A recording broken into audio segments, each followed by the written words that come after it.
Cameron Diaz, Lucy Liu, Drew Barrymore, where did you go? I thought we had a good thing going here. Is it something I said? Is it something I did? I'll make it right. Come back to me, angels, please.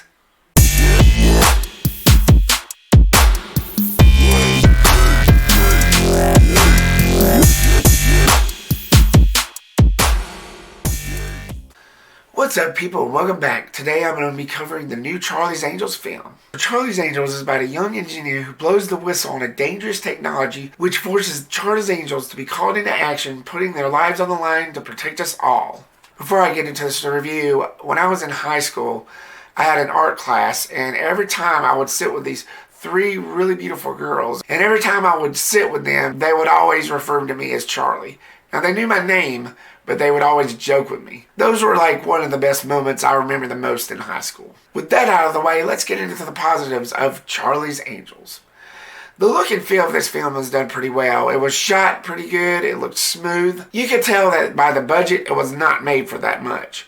Compared to the previous two films, this was made for like half of that, I believe. Which is fine and all, but I think it factored into some of the disappointments I had about it, which I will get into later. The story, who was scripted by the director Elizabeth Banks, who also acted in this film, she had a pretty busy job, it wasn't that bad. I like what the plot centered around. I like the whole concept of it. I can't give too much away, otherwise it'd be a spoiler, but it was pretty decent. I also noticed that they went the Men in Black international route. Because in that film, they switched up the characters, and they went worldwide. They went to like different places. In this, same thing. They switched up the characters, and they went worldwide. They went different places. But I gotta be honest, and here's the dirty, dirty little secret. That doesn't always work. Patrick Stewart was in it. He was pretty great. It's kind of weird not seeing him in a wheelchair, though. X-Men, pun intended. Let's slide into the mix.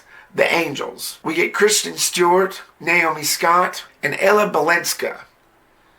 I thought they did a pretty fair job, but I just didn't click with them as much. Now, this may come off as a nostalgia point of view, and I try not to do that because I try to be fair. If you come off of nostalgic reasons, that's really not being fair. That's how I choose to look at it. I try not to fit nostalgia in there too much, but sometimes it's kind of hard to do that.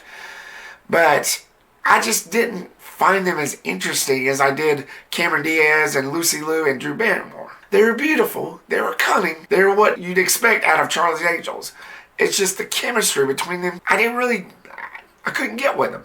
They had their moments though, and I also noticed that they kind of took the silliness away from it. The previous two films focused a lot on comedy, maybe so much so on the slapstick side, but this, it seemed like they tried to go on a more serious route, which is fine. But I'm just saying, I miss that goofiness to it. You know, call me crazy, call me whatever you want, but it is what it is. As I stated before, Elizabeth Banks directed this film, who also wrote part of the story and acted as one of the Balinskis in it. She did a decent job. The direction was okay. I like the fact that they took it worldwide. When the previous two, they stayed in like one area and they focused on just 3 angels and 1 Bosley for each film. But in this, they expanded it to the point where they had like several different Bosleys. They expanded this world. They went bigger. They went more places, sort of worldwide. However, that being said, that's why this movie kind of disappointed me. Which leads me into my negatives. The action in it just felt stale. It didn't match at all in the previous ones. Now, I know they were trying to make it as real as possible, and I do admit that the first two went a little cheesy on the cartoonish side and kind of impossible side. But I think that's what made those movies special, like for the world of Charlie's Angels.